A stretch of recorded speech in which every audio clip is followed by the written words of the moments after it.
आज का एजेंडा की शुरुआत करते हैं वेनेजुएला में आए राजनीतिक संकट की खबर के साथ। दरअसल अभी 2 दिन पहले अमेरिकी सेना ने वेनेजुएला पर हमला करके वहां के राष्ट्रपति निकोलस मादुरो और उनकी पत्नी को गिरफ्तार कर लिया।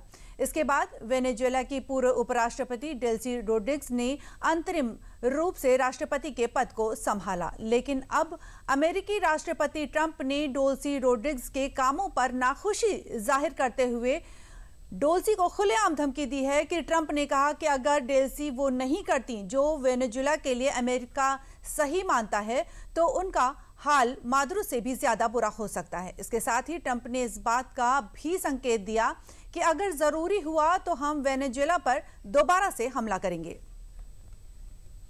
आपको बता दें कि ट्रंप की एक और धमकी है ये कि वो दोबारा से वेनेजुएला पर दे सकते हैं। और इसी बीच आपको बता दें कि ट्रंप वेनेजुएला के अपदस्थ नेता निकोलस मादुरो को आज अमेरिका की मैनहट्टन फेडरल कोर्ट में आरोप तय होने की प्रक्रिया के लिए पेश किया जा सकता है।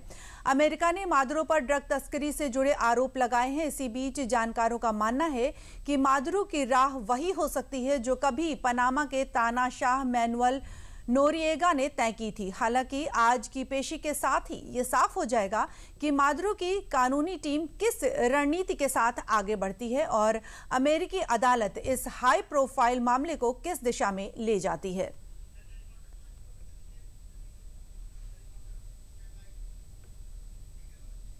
चलिए एक नजर डालते हैं वेनेजुएला में हुए घटनाक्रम पर। आपको बताते हैं कि वेनेजुएला में कब और क्या हुआ। 3 जनवरी को अमेरिका ने वेनेजुएला की राजधानी समेत 4 शहरों पर हमला किया।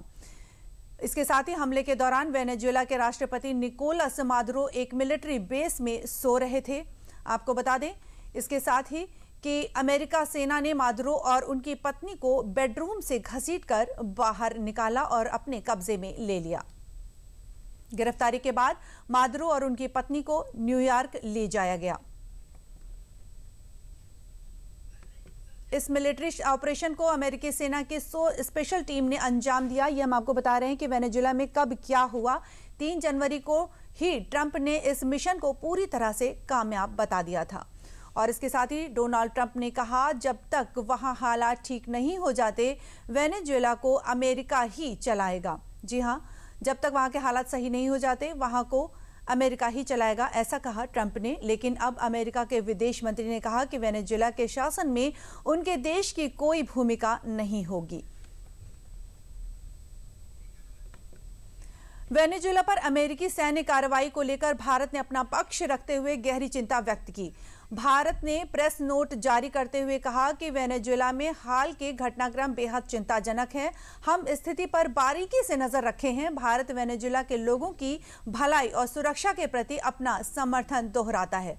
हम सभी संबंधित पक्षों से क्षेत्र में शांति और स्थिरता सुनिश्चित करने के लिए संवाद के माध्यम से शांतिपूर्ण समाधान निकालने का आह्वान करते हैं। काराकास स्थित भारतीय दूतावास भारतीय समुदाय के सदस्यों के संपर्क में है और हर संभव सहायता प्रदान करता रहेगा।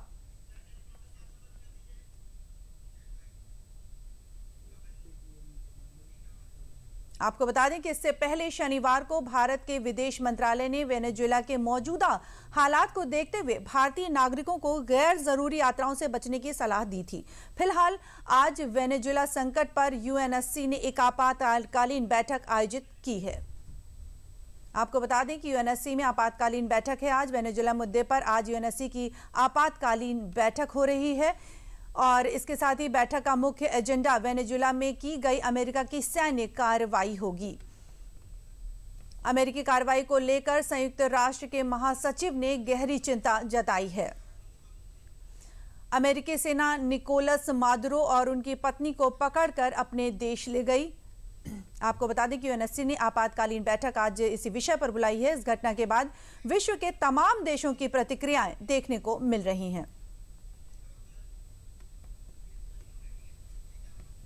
और इस खबर पर और अधिक जानकारी के लिए हमारे साथ हमारे संवाददाता अखिलेश सुमन जी जुड़े हैं। आइए इनसे जानते हैं। अखिलेश जी, राष्ट्रपति मादुरो को बंदी बनाने के बाद वेनेजुएला पर अब ट्रंप का नियंत्रण हो गया है। साथ ही उनका यह भी मानना है कि अब पूरे क्षेत्र में ड्रग्स का खात्मा हो गया है और आज अमेरिकी कोर्ट में मादुरो की पेशी भी है। क्या कुछ अपडेट्स हैं अखिलेश जी। देखिए, वेनेजुएला पे अभी तक ट्रंप का पूरा नियंत्रण नहीं हुआ है। वेनेजुएला से अभी तक उन्होंने राष्ट्रपति, वेनेजुएला के राष्ट्रपति निकोलस मादुरो और उनकी पत्नी को वो गिरफ्तार करके ले गए।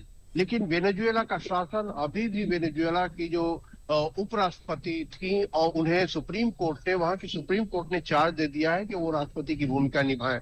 तो अभी की स्थिति तक वेनेजुएला का पूरा शासन और प्रशासन वेनेजुएला की जो पार्टी है, वेनेजुएला की जो सरकार है, उसी के हाथ में है। ट्रंप लगातार इस बात की वो पर जोर दे रहे हैं कि वेनेजुएला का शासन जो है वो हमारे हाथ में है और हमको दिया जाना चाहिए।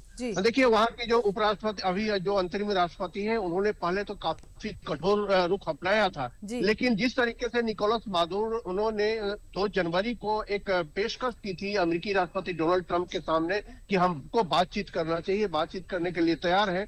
तो अभी जो उपराष्ट्रपति, जो अंतरिम राष्ट्रपति हैं, उन्होंने भी इस बात के संकेत दिए हैं कि अमेरिका से वो बातचीत करने के लिए तैयार है। तो निश्चित तौर पे एक स्कोप बनता है वेनेजुएला और अमेरिका के बीच में कि हो सकता है दोनों देशों के बीच में एक समझौता हो, और उस समझौते की जो शर्तें हैं वो डोनाल्ड ट्रंप और वहां के जो राष्ट्रपति हैं वो दोनों मिलकर तय करेंगे। दोनों देशों को किन किन क्षेत्रों में सहयोग करना है, बढ़ाना है, क्या जो संसाधन है वेनेजुएला के अंदर, उन संसाधनों पे किस तरीके से अमेरिका, जो जिस तरह से डोनाल्ड ट्रंप बोल रहे हैं कि वहां जाकर वो अपनी तेल कंपनियां भेजेंगे, वहां के इंफ्रास्ट्रक्चर का आधुनिकीकरण करेंगे।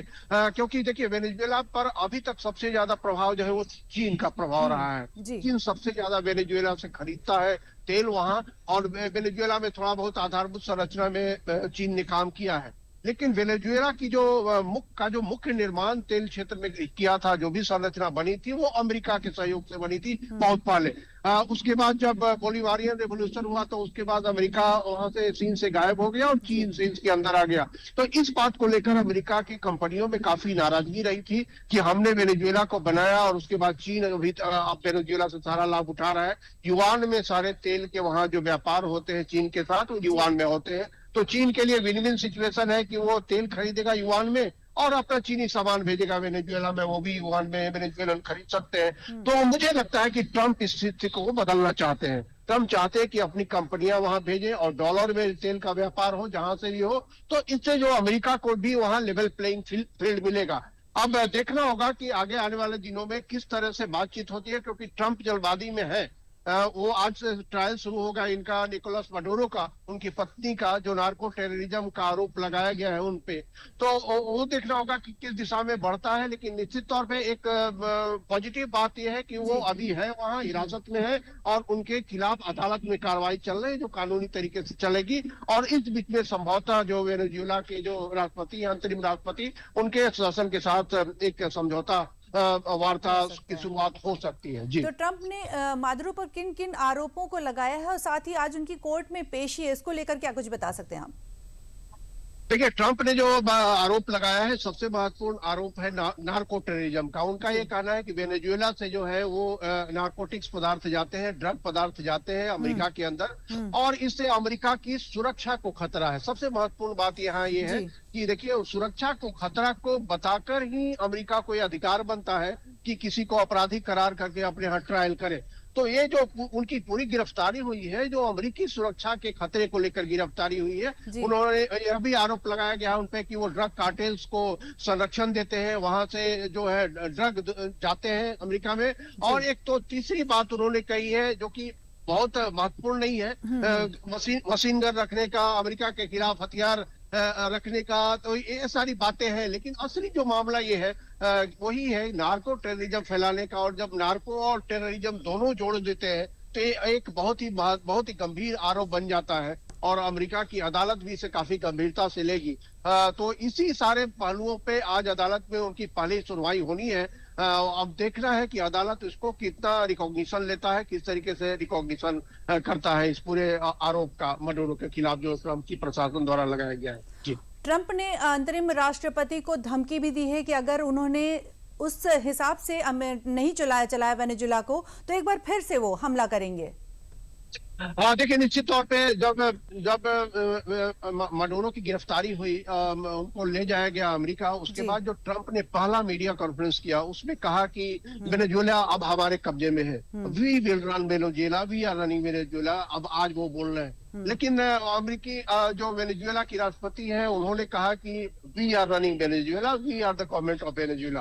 तो उन्होंने काफी कह सकते हैं कि असर्टिव बयान दिया, जो वेनेजुएला की अपनी संप्रभुता को दर्शाता है, क्योंकि अभी तक वेनेजुएला के राष्ट्रपति तो वही है।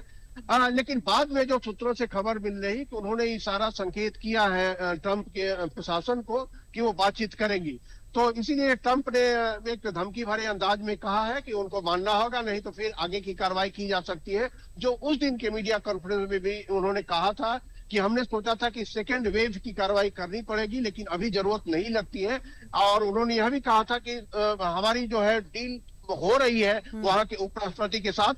तो ये सारे संकेत हैं कि हो सकता है कि कोई बातचीत हो, लेकिन जब बातचीत नहीं होती, बातचीत के पहले सभी देश जो है, सभी संबंधित पार्टियां जो है अपना मैक्सिमम पोजीशन रखती है और अपने को असर्ट करती है। तो मुझे लगता है कि इसी असर्टिव सिचुएशन में वेनेजुएला की राष्ट्रपति हैं, और इसीलिए ट्रंप ने भी एक बार फिर धमकी भरे अंदाज में बोला है। जी जी, बहुत बहुत धन्यवाद अखिलेश जी, हमसे जुड़ने के लिए, तमाम जानकारियां साझा करने के लिए।